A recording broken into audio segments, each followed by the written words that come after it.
Have you ever had a dream so vivid and precious that you were terrified to speak it aloud? A secret hope that lived quietly in your heart, not because you didn't love it, but because you were afraid others would tell you it was impossible. This is the story of a quiet girl from a small town who had to win the most difficult battle of all, not against talent, but against the doubt that lived inside her own mind. This is a story about learning to believe. My name is Maya, and my world was a small, familiar town where everyone knew everyone. Life moved at a gentle pace here. The mornings began with friendly nods at the local bakery. The afternoons were filled with the sound of children on bicycles, and the comforting scent of fresh bread always seemed to float through the air. It was a peaceful, safe place where very little ever changed. For most, it was a haven of comfort.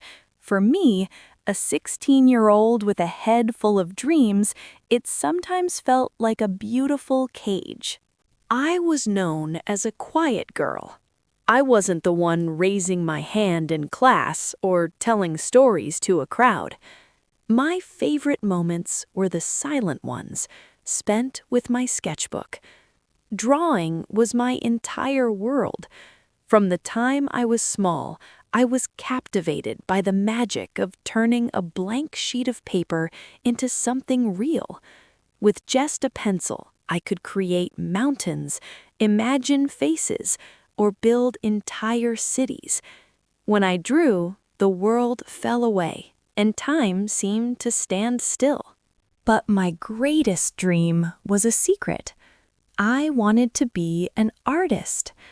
I would often picture my future self in a sunlit studio, the walls covered in my paintings, spending my days creating art that touched people's hearts. It was a beautiful vision, but it was one I kept hidden. At school, my friends spoke with confidence about becoming doctors, engineers, or lawyers. Their goals were practical and admired by everyone. I would stay silent, worried that my dream of being an artist was too silly, too impractical to ever be taken seriously.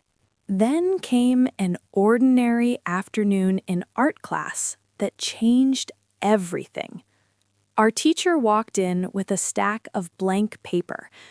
After placing a sheet on each desk, he announced, "Today, I want you to draw something deeply personal." The room fell silent. "Draw your dream," he continued. "Draw the future you hope for." I stared at the empty page. The image in my mind was crystal clear, but fear kept my pencil still. What if they laughed? What if they thought it was a childish fantasy? Finally, taking a deep breath, I decided to be honest. Slowly, my pencil began to move. I sketched a young woman in a bright studio, surrounded by colorful paintings.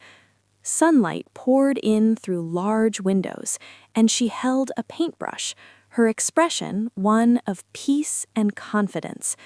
It was me, in the future, I hoped to find. Lost in my drawing, I forgot about the classroom around me. When I finished, I felt a strange mix of pride and nervousness. Our teacher began walking around, looking at everyone's work. He offered kind words to students who had drawn offices, hospitals, and tall buildings. Then he stopped at my desk. He leaned in, studying my work in silence. My heart pounded. Finally, he smiled. "Maya," he said gently, "this is wonderful. You have a real gift. Have you ever thought about studying art seriously?" Before I could answer, a few students nearby started to whisper. One boy chuckled. "An artist? That's not a real job." A girl shrugged. "Yeah, artists don't make any money." Their words were quiet, but they hit me like stones. The confidence I had felt just moments before began to crumble. I looked down at my drawing, and suddenly it didn't seem so special anymore.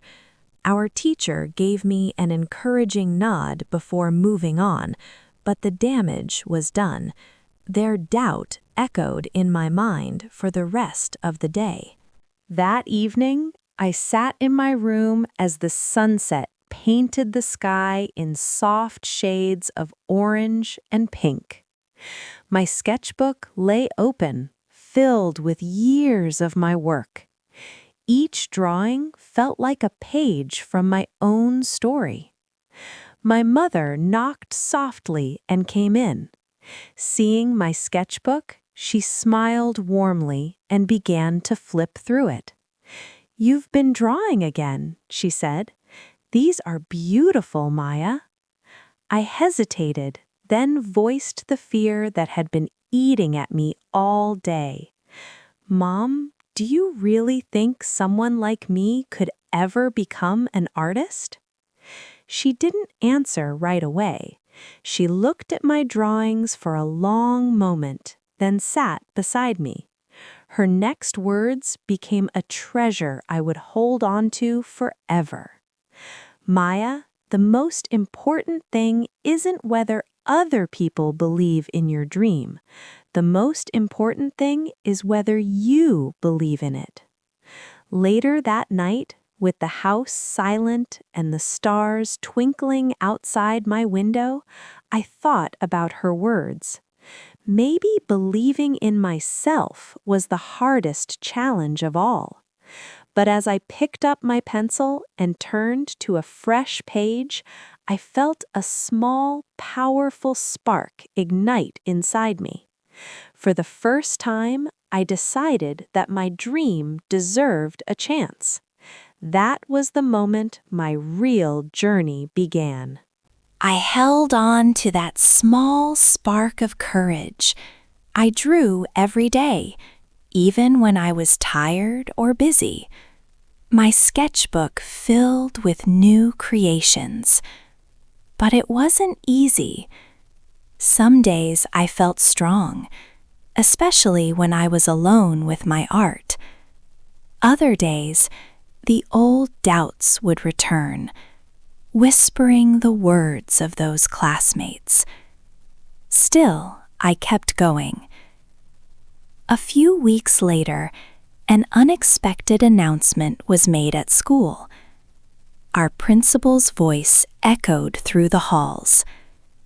"This year, our school will participate in the National Young Artists Competition. Any student who wishes to enter may submit one original piece." My heart leaped.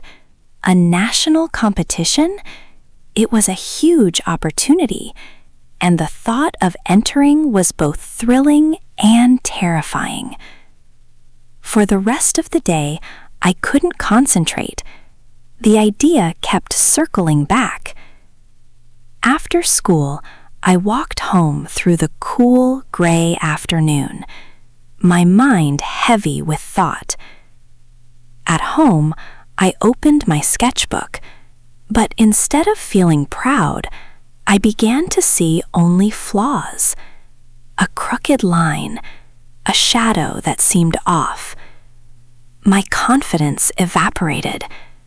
How could my small-town drawings compete with the best in the country? That evening, I didn't draw. I just sat and stared. My mother noticed my silence. When she came in, I told her about the competition. "Everyone can enter," I said, "but I don't think I should." "Why not?" she asked softly. "What if my work isn't good enough?" I whispered. "What if everyone sees that I'm not really talented?" My mother looked out the window for a moment, then turned to me. "Maya, do you remember learning to ride a bike? You fell so many times. Did that stop you?" "No," I admitted. I wanted to learn. She smiled. Exactly. Every dream is the same. You fall, you doubt, you get scared. But you only grow if you keep moving forward. She gently closed my sketchbook. You don't have to win. You just have to be brave enough to try. The next day, our art teacher reminded the class about the deadline. You have 2 weeks, he said. I encourage anyone who loves art to participate. My heart raced. 2 weeks. But then I remembered my mother's voice. Be brave enough to try. Slowly, my hand went up. My teacher smiled. Yes, Maya? I would like to enter, I said softly.